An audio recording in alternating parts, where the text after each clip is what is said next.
Assalamualaikum warahmatullahi wabarakatuh. Terima kasih atas kehadirannya di Zoom meeting kita pada hari ini. Di sesi satu ini, kita akan lakukan review pada materi vektor ruang 2 dan ruang 3. Saya sudah memberikan penugasan kalian, di mana setiap anak mengerjakan satu soal, mungkin tidak merata ya, dalam arti gini, ada yang dapat materi gampang, ada yang dapat materi susah, mungkin ada yang merasa seperti itu, atau malahan susah semua.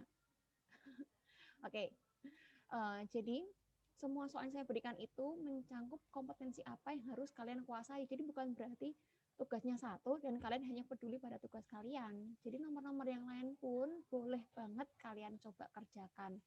Boleh juga kalian lihat pembahasannya dari teman kalian gitu. Jadi ini Budina mau pakai sistem kolaborasi gitu loh.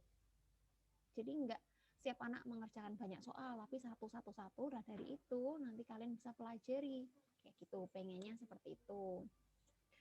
Oke, ini ada chat yang masuk, katanya kurang keras. Baiklah, berarti pegangin gini aja ya. Semoga ini sudah keras, ini sudah deket banget soalnya. Oke, nah jadi apa aja yang harus kalian kuasai? Yang pertama kalian harus paham dulu tentang apa itu vektor. Nah, dari pengalaman kemarin mengerjakan 2 soal, itu kalian ternyata masih bingung apa itu vektor. Kenapa kalau saya menyebutkan titik A misalnya 2,3,4, titik B misalnya 10,11,12, kalau kalian suruh nyari vektor AB, mesti kalian pakainya apa? A kurangi B kan? Padahal saya sudah menjelaskan konsep vektor itu, vektor adalah ruas garis berarah yang dia punya panjang atau punya besar dan juga punya arah. Nah, namanya panjang itu kan berarti ada titik awal, titik akhir. Dan rumusnya itu bukan titik awal kurangi titik akhir, tapi akhir kurangi awal. Sama kayak kalian mengukur pakai penggaris. Mula-mula 0 cm awalannya ya kan, sampai nanti misalnya terukur 3 cm. Apakah panjangnya itu 0 dikurangi 3? Enggak kan? Tapi 3 kurangi 0 karena seperti itu. Sebenarnya konsepnya simpel, cuman kalian bingung. Entah kenapa ya. Cari di Google banyak ya kan? Biasanya kalian pakai Brainly, pakai Google, pakai Colern, pakai apa lagi? Banyak kan? Nah, jadi saya review satu persatu dulu wes. Saya akan pakai papan tulis di sini.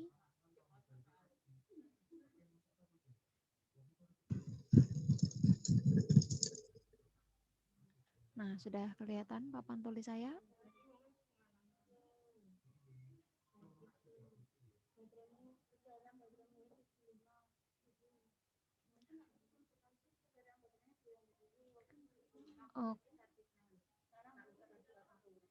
Oke, saya tulis.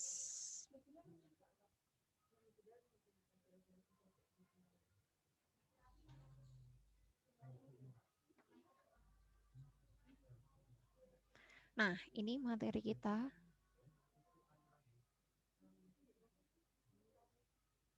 Oh.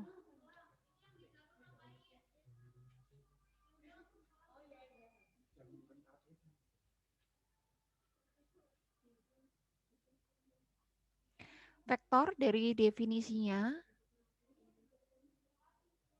dia adalah ruas garis berarah.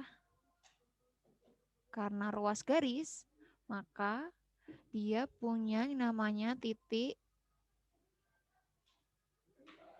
ada titik asal atau titik pangkal. Terus dia juga punya titik ujung. Nah, untuk menyatakan vektor bisa banyak cara. Saya kemarin menuliskan ada berapa ya? Ada 3 ya. Menyatakan vektor.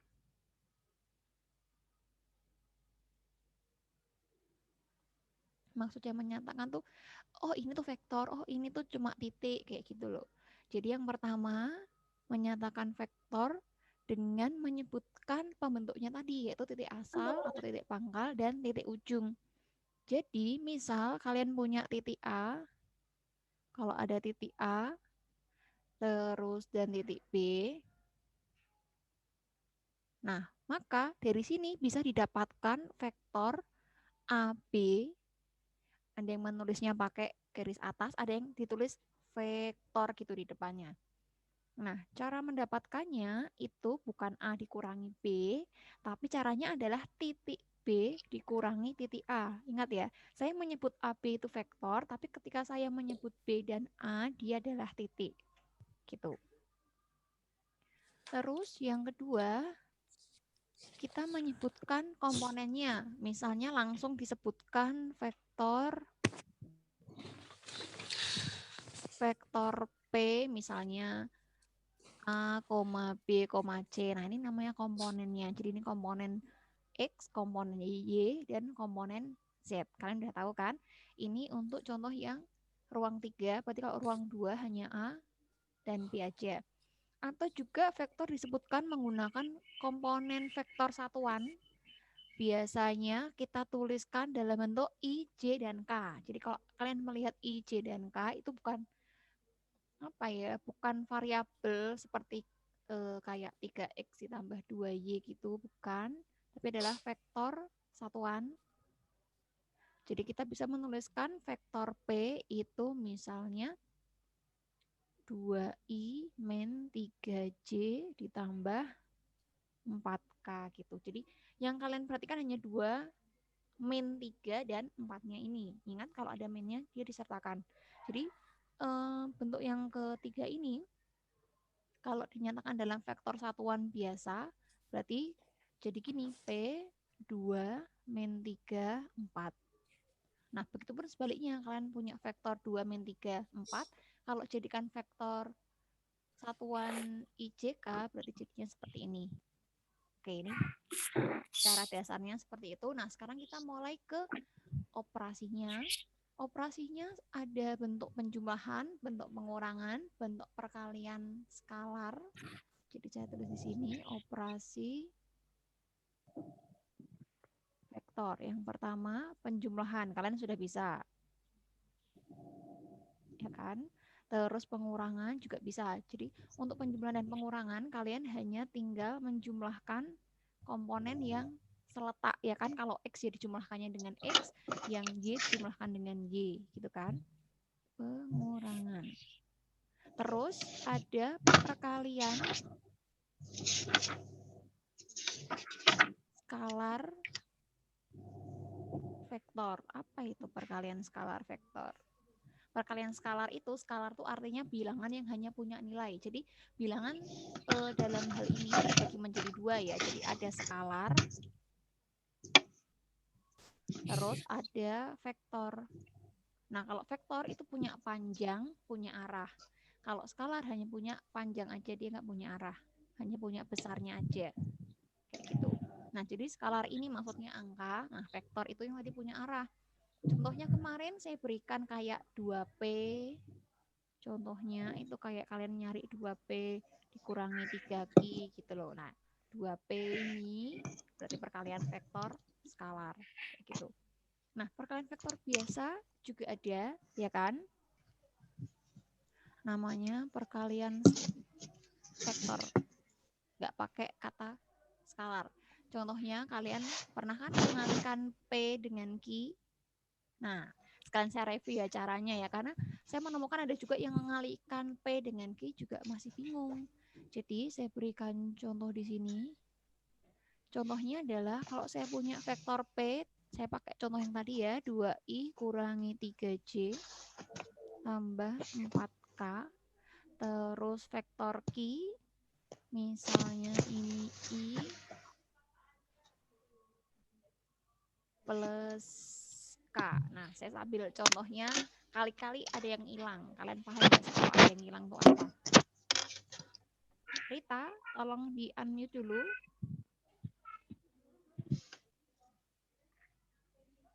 Oke, terima kasih. Baik, nah ini tadi contoh vektor P dan vektor Q. Lalu kalau kita kalikan gimana? Nah, tadi menjumlahkan, mengurangkan itu adalah yang seletak. Maka sekarang perkalian juga seperti itu. Jumlahkan dan kurangkan yang seletak. Yang I dengan I, yang J dengan J, K juga dengan K. Gitu ya. Nah, kita kalikan yang di bagian I. Ini kan yang P 2. Yang Q ini I aja. Berarti 2-nya dikalikan siapa dong? Dikalikan siapa, Sis? Siska? Apa, Bu? Ini kan tadi kan kalau penjumlahan sama pengurangan, yang seletak dijumlahkan atau dikurangkan. Nah, kalau sekarang perkalian, berarti kan kita kalikan yang seletak juga. Yang I dengan I, J dengan J, K juga dengan K. Nah, di sini kan Iya. I-nya 2, satunya lagi nggak ada I-nya angkanya. 1. Nah, pinter. Jadi kalau tidak ditulis angkanya, berarti dia 1. Berarti 2 kalikan dengan 1, hasilnya adalah 2. 2. Gitu. Lalu, nulisnya komponen berikutnya gimana? Pakainya adalah penjumlahan. Gitu. Terus kita lanjutkan untuk yang J. J yang bagian P itu ada min 3. Yang bagian Q, J-nya berapa ini? Mana, ada gak J-nya? 0. Nah, 0 pinter. enggak, Bu? Ya, betul. Kalau dia tidak ada, berarti koefisiennya adalah 0. Jadi, min 3 kalikan 0, hasilnya adalah 0. 0. Gitu. Jadi, kalau nanti ini ada angkanya, positif misalnya, ini kan min 3. Jadi, nanti kalian tuliskan hasilnya apa adanya. Kalau plus kali min, hasilnya kan min. Tulis aja min, kayak gitu. Oke, karena berhubung ini J-nya tidak tertulis, berarti koefisiennya 0, min 3 kalikan 0, hasilnya adalah 0. Oke, sekarang kita jumlahkan lagi. Sekarang ini 4, ini K, berarti ini 1, ya kan? Hasilnya berarti 4. Maka perkalian vektornya menghasilkan 6. Gitu. Gampang kan? Terus apalagi? Oh iya, ada mencari panjang vektor. Panjang vektor. Rumusnya, saya pakai contoh yang ruang 3 terus ya, karena kalau ruang 2 kan sebenarnya sama kan, kayak ruang 3 hanya aja. Kalau ruang 2 itu cuman ada X sama Y, kalau ruang 3 kan X, Y, sama Z. Jadi saya banyaknya nanti pakai contoh yang ruang 3. Oke, untuk panjang vektor, sebut saja vektor P yang mau kita cari, simbolnya itu kurung tegak, jadi seperti nilai mutlak. Jadi bacanya bukan nilai mutlak P ya. Kalian kelas 10 sudah belajar nilai mutlak, tapi saat membahas vektor, simbol ini dibacanya adalah panjang vektor P. Nah, rumusnya adalah akar X kuadrat plus Y kuadrat plus Z kuadrat. Gitu. Kalau dia berbentuk titik, misalnya kalian hanya punya titiknya aja. Tapi kok suruh nyari panjang vektornya, berarti yang harus kalian lakukan adalah tahap ini, tahap 1 ini dulu. Cari dulu vektornya, baru cari panjangnya. Gitu, saya menemukan banyak yang salah seperti itu. Oke. Dah. Ini mau dicatat dulu, di screenshot atau diapakan, untuk bisa saya lanjutkan. Sampai sini paham? Paham, Bu. Oke, kalau gitu saya bersihkan. Saya akan ke operasi vektor yang berikutnya, yaitu ada operasi vektor ortogonal. Ini khusus hanya ada di ruang 3.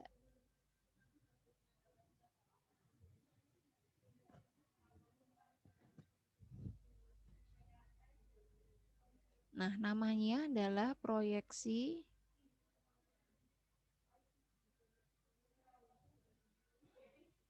vektor ortogonal. Nah, ini karena proyeksi itu pencerminan, ya kan? Proyeksi kan artinya pencerminan. Jadi kalian harus teliti dalam membedakan mana yang proyeksi vektor A terhadap B, mana yang proyeksi vektor B terhadap A. Karena kalau dibalik posisinya pasti beda rumusnya. Oke, jadi yang pertama proyeksi vektor ortogonal A, mana ini? A pada B, rumusnya saya tuliskan menjadi P sama dengan A kali B dibagi. Nah, kalau A pada B, maka di sininya adalah panjang B gini. Terus dikali lagi pakai B, ya enggak? Bentar.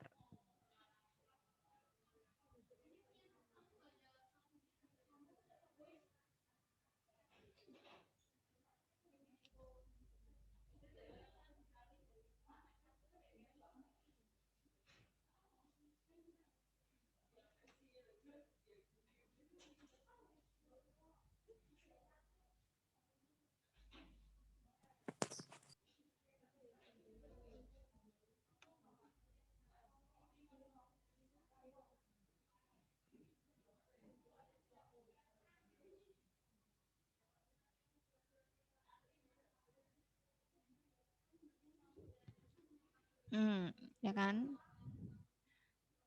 Saya merasa ada yang kurang. Ternyata saya salah. Di sini dia. Ini ada kuadratnya. Sorry. Oke, seperti ini. Jadi, kalau proyeksi vektor ortogonal A pada B, rumusnya seperti ini. Jadi, untuk atasnya A kali B. Yang bawah adalah padanya ini. Kalau padanya C, ya berarti nanti ini diganti C. Dan jangan lupa dikalikan lagi. Kalau ada yang tanya, Bu, ini B kali B kenapa nggak jadi B kuadrat? Oh, tidak bisa. Beda nanti artinya. Gitu. Sebelum saya lanjutkan, saya kasih contohnya dulu. Jadi misalnya apa ini? Misalnya saya beri contoh proyeksi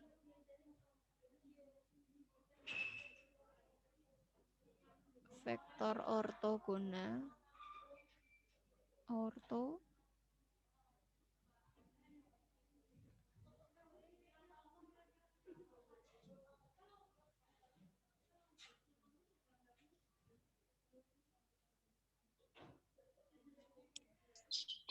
vektor A dengan komponen misalnya 2, min 3, 4, terus pada vektor B yang komponennya berapa ini enaknya ini?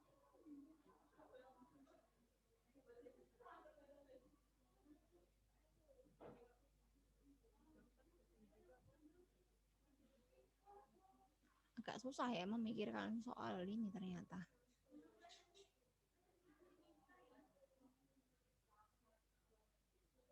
Ini aja. Min 4, 0, 3. Nah, ini berarti cara mengerjakannya, proyeksi vektornya adalah A kalikan B. Jadi kalian kalikan 2, min 3, 4 dengan min 4, 0, 3. Kemudian gini. Nah, panjang vektor itu kan kalian cari pakai akar. Terus tadi apa rumusnya? X kuadrat tambah Y kuadrat tambah Z kuadrat kan? Berarti masing-masingnya ini dikuadratkan dulu, terus dijumlah. Berarti min 4 kuadrat, jangan lupa kasih kurung, ditambah 0 kuadrat, ditambah 3 kuadrat. Ini adalah panjangnya, padahal ini ada simbol kuadrat lagi. Jadi kalian kasih kuadrat. Gini. Terus dikalikan dengan vektor B. Vektor B adalah min 4, 0, 3. Nah, kita kalikan dulu ini. Karena kalau vektor kali vektor, hasilnya apa tadi? Masih ingat? Vektor kali vektor hasilnya apa? Hasilnya vektor atau hasilnya angka atau skalar?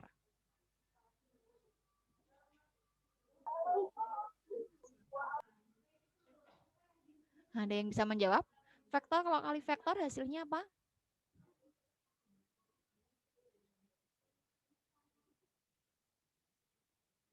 Anissa Krisnawati, vektor kali vektor hasilnya apa? Hasilnya masih vektor atau hasilnya angka atau skalar?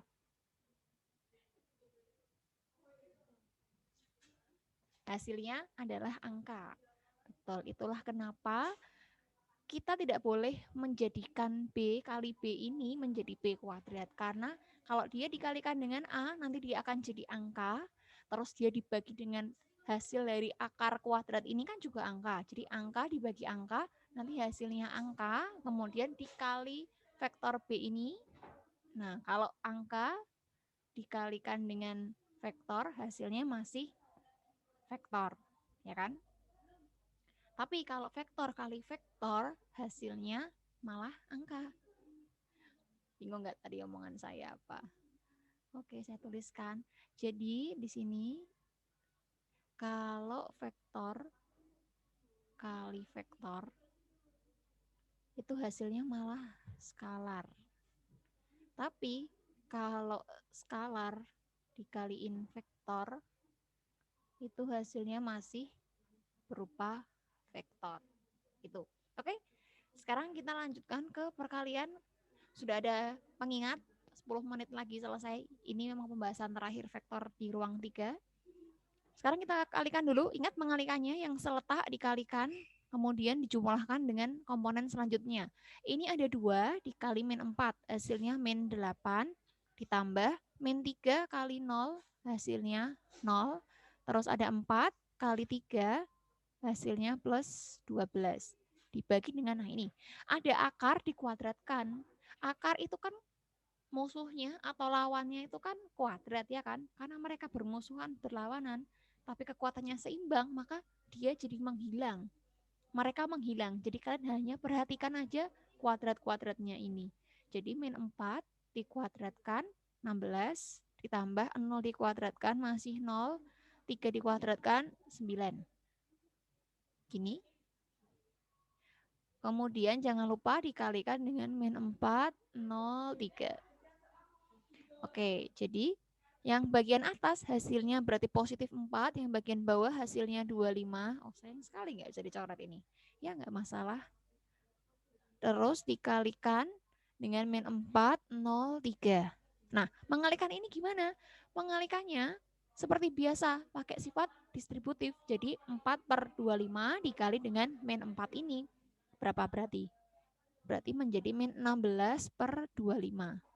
Kemudian min 4 per 25 dikali 0, maka hasilnya 0. Lalu 4 per 25 kali 3, maka hasilnya adalah 12 per 25. Nah, ini jawabannya.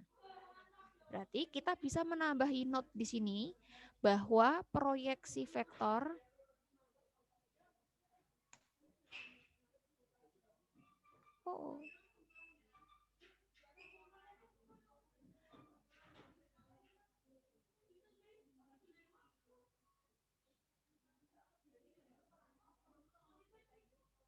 Nah, kita bisa tambahkan di sini. Aduh, kenapa pen saya ini suka nulis-nulis sendiri ya?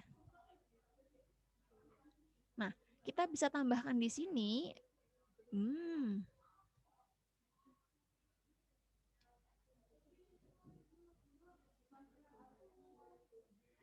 Nah, kita bisa tambahkan di sini bahwa proyeksi vektor itu menghasilkan vektor. Tuh. Terus saya akan coba tadi kebalikannya ya. Kalau ini A pada B, berarti kalau B pada A rumusnya jadi apa dong? Kalau proyeksi vektor ortogonal B pada A. Nah, jadi dia bertukar posisi. Kemarin ada yang bilang, Bu, berarti dibalik.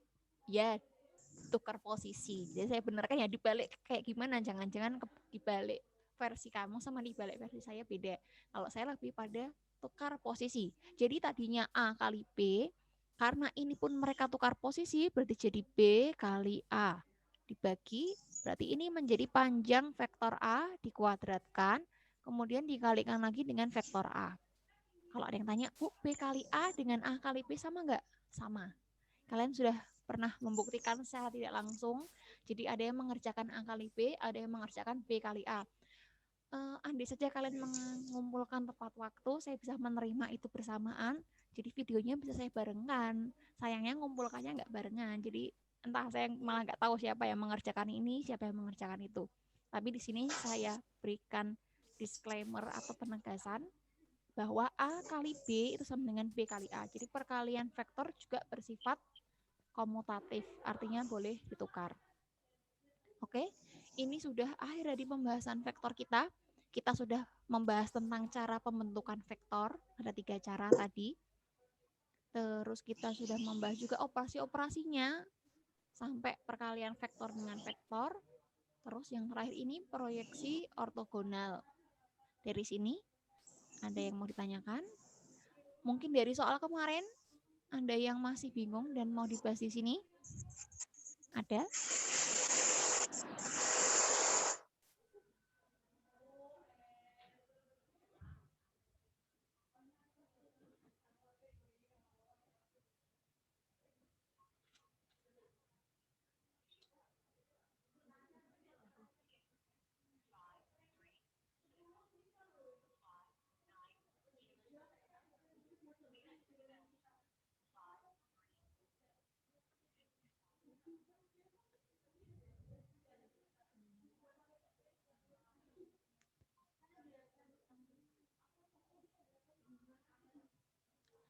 Sudah? Tidak ada yang ingin ditanyakan?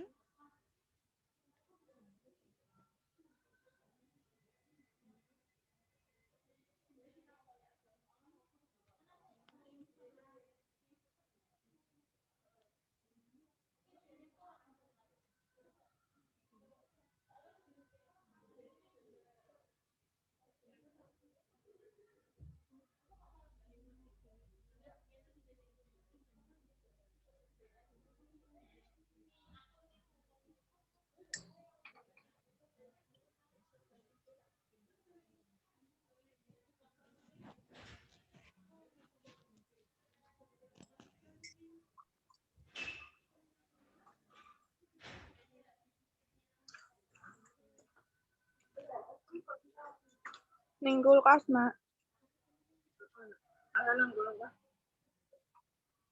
Oke, ini bisa saya bersihkan ya. Apa enak toh, Bu? Ning kulkas.